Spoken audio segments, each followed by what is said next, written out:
you for some reason and you're happy and everything is great. You're not beautiful, you look like this, and there are things that you might not have even noticed, in the past, right? But suddenly it starts showing you things and your face really looks like this. Now here's the product that's going to make you beautiful.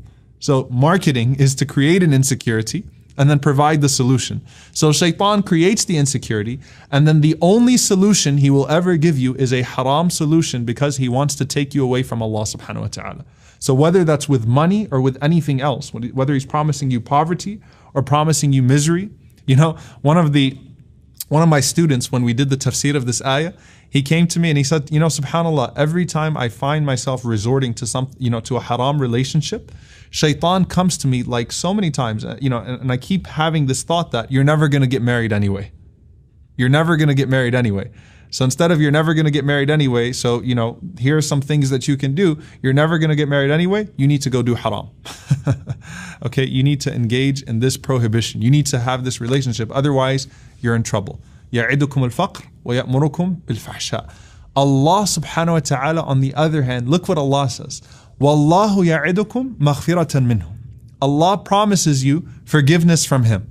So Allah puts you to ease. Allah subhanahu wa ta'ala gives you a sense of security, that so long as you turn towards me, so long as you seek forgiveness from me, you are going to have an amazing hereafter, right? Allah subhanahu wa ta'ala is going to take care of you.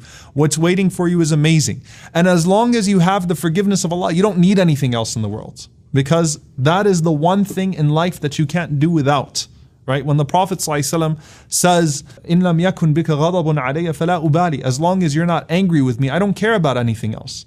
So Allah subhanahu wa ta'ala puts you at ease. He makes you feel secure, and He also grants you fadla. He promises you bounties from Him. So He promises you goodness in this world as well, so long as you remain committed to Allah subhanahu wa ta'ala and ethical. Allah subhanahu wa ta'ala will provide for you. How many times do you see people resort to haram? Let's just talk about money, for example. Resort to haram income, and Allah subhanahu wa ta'ala destroys it for them. Whereas another person, sticks to halal, and they struggle for some time, and then Allah subhanahu wa ta'ala opens amazing doors for them. I've seen it so many times. One of my closest friends, subhanAllah, he came here. This is actually a true story. He came here with his family and 8 brothers. All right, so there are 9 brothers in total. They came from a difficult country, and I hope he's not watching this video. All right, but his 8 brothers all opened convenience stores. And they told him, this is the only way to make money. This is the only way you're going to survive. You've got to open a convenience store. So they literally spread out and they opened convenience stores and sold alcohol. Okay, they sold khamr. He held out. He took a bunch of odd jobs and said, you know what? I'm not going to do anything that's haram.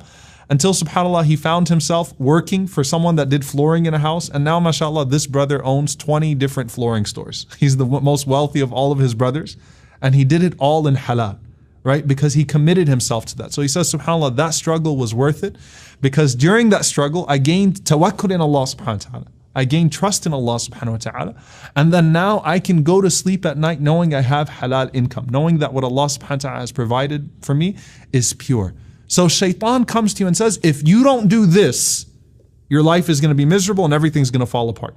And that he's always proposing is always haram. Whereas Allah subhanahu wa ta'ala says, just focus on seeking my forgiveness and doing what I tell you to do. And eventually it's going to all come together. If not in this life, then in the next. And we ask Allah subhanahu wa ta'ala to grant us His forgiveness and to grant us His fadl, to grant us His bounty.